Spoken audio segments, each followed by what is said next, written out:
নমস্কার বন্ধুরা, আজকে জানতে চলেছি মহালয়ার দিন ভোরে কেন করা হয় তর্পণ। জেনে নিন বন্ধুরা এর মাহাত্ম্য। তর্পণ শব্দটির সঙ্গে আমরা সবাই কম বেশি পরিচিত। আর মহালয়ার দিন প্রচুর মানুষকে গঙ্গা ঘাটে তর্পণ করতেও দেখা যায়। প্রাচীন কাল থেকেই এই সময় প্রয়াত পূর্বপুরুষদের আত্মা পৃথিবীর খুব কাছে বিরাজ করে বলে বিশ্বাস। তাই এ সময় যদি তর্পণ করা হয় তবে উদ্দেশ্য সফল হয় বলে সবাই মনে করে। পিতৃপুরুষরা খুশি হয়, আশীর্বাদ করে প্রাণ খুলে। জানা যায় তর্পণ শব্দটি এসেছে ক্রুপ থেকে। এর মানে সন্তুষ্ট করা। ভগবান, ঋষি ও পূর্বপুরুষদের আত্মার উদ্দেশ্যে জল নিবেদন করে তাদের সন্তুষ্ট করাকে তর্পণ বলা হয়। ভগবান ও পূর্বপুরুষের আত্মার নাম উচ্চারণ করে তাদের কাছে সুখ শান্তি প্রার্থনা করা হয়। পিতৃ ও মাতৃ তর্পণের সময় জল, তিল, চন্দন, তুলসী পাতা ও ত্রিপতি আরও অন্যান্য তর্পণের সময় তিলের পরিবর্তে ধান বা যব ব্যবহার করা হয়।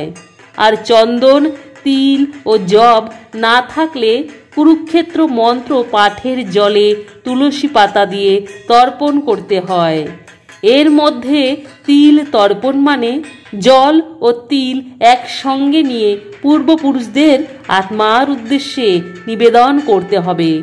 পিতৃতর্পণের সময় অবশ্যই তিল ব্যবহার করতে হবে, তা কালো তিল হতে হবে।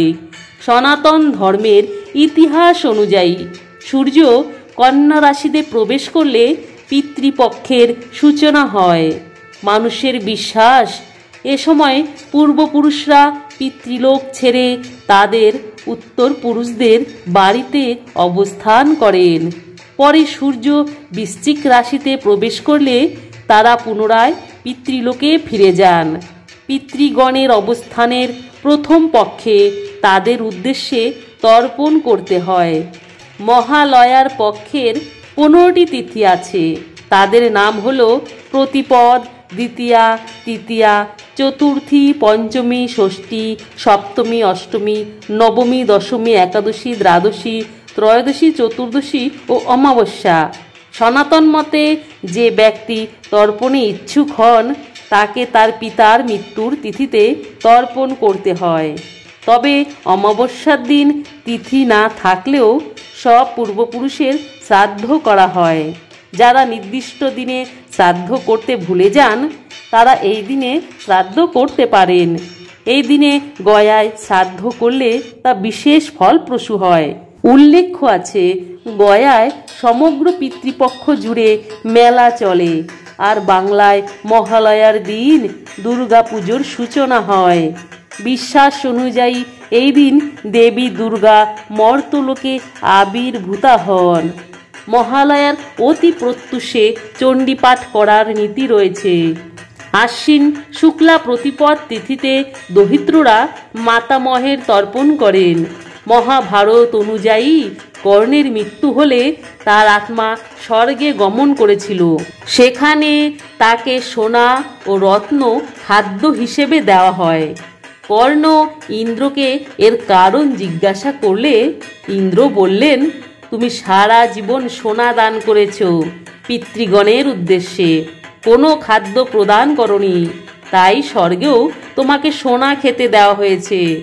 তখন কর্ণ বলেন, আমি পিতৃগণের সম্পর্কে জানতাম না, তাই ইচ্ছা করেই তাদের সোনা প্রদান করেছি। এই কথা শুনে বিষয়টির সত্যতা অনুধাবন করে কর্ণকে 16 দিনের জন্য ফের মর্তে যাওয়ার অনুমতি দেন ইন্দ্র। তারপরই কর্ণ সেখানে গিয়ে পিতৃলোকের উদ্দেশ্যে অন্ন ও জল প্রদান করেন। এই 16 দিনকেই পিতৃপক্ষ বলা হয়। অনেকে আবার বলেন ইন্দ্র না যম কর্ণকে মর্তে অনুমতি দিয়েছিলেন। যাই হোক, সনাতন মতে পিতৃপক্ষে পুত্র কর্তৃক শ্রাদ্ধানুষ্ঠান অবশ্য করণীয় একটি অনুষ্ঠান এটি।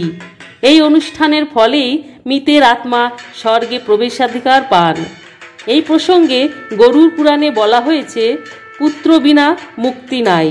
ধর্মগ্রন্থে গৃহস্থদের দেব, ভূত ও অতিথিদের সঙ্গে পিতৃতর্পণের নির্দেশ দেওয়া হয়েছে। মার্কেন্ডীয় পুরাণে বলা হয়েছে, পিতৃগণ শ্রাদ্ধে তুষ্ট হলে স্বাস্থ্য, ধন, জ্ঞান ও দীর্ঘায়ু এবং পরিশেষে উত্তর পুরুষকে স্বর্গ ও মোক্ষ প্রদান করেন। বাৎসরিক অনুষ্ঠানে যারা অপারগ তারা সর্বপিতৃ অমাবস্যা পালন করে পিতৃদায় থেকে মুক্ত হতে পারেন। বাৎসরিক অনুষ্ঠানে যারা অপারগ তারা সর্বপিতৃ অমাবস্যা পালন করে পিতৃদায় থেকে মুক্ত হতে পারেন। শ্রাদ্ধ বংশের প্রধান ধর্মানুষ্ঠান। এই অনুষ্ঠানে পূর্ববর্তী 3 পুরুষের উদ্দেশ্য পিণ্ড ও জল প্রদান করা হয়, তাদের নাম উচ্চারণ করা হয়। এই কারণে একজন ব্যক্তির পক্ষে বংশের বন্ধন দৃঢ় হয়। পিতৃপুরুষের ঋণ হিন্দু ধর্মে পিতৃমাতৃ ঋণ অথবা গুরু ঋণের সমান গুরুত্বপূর্ণ। তবে বন্ধুরা, আজকে জানলেন মহালয়ার দিন কেন তর্পণ করা হয়, তর্পণের মাহাত্ম্য। তবে সবাই ভালো থাকবেন, কমেন্টে জয় মা দুর্গা লিখতে ভুলবেন না।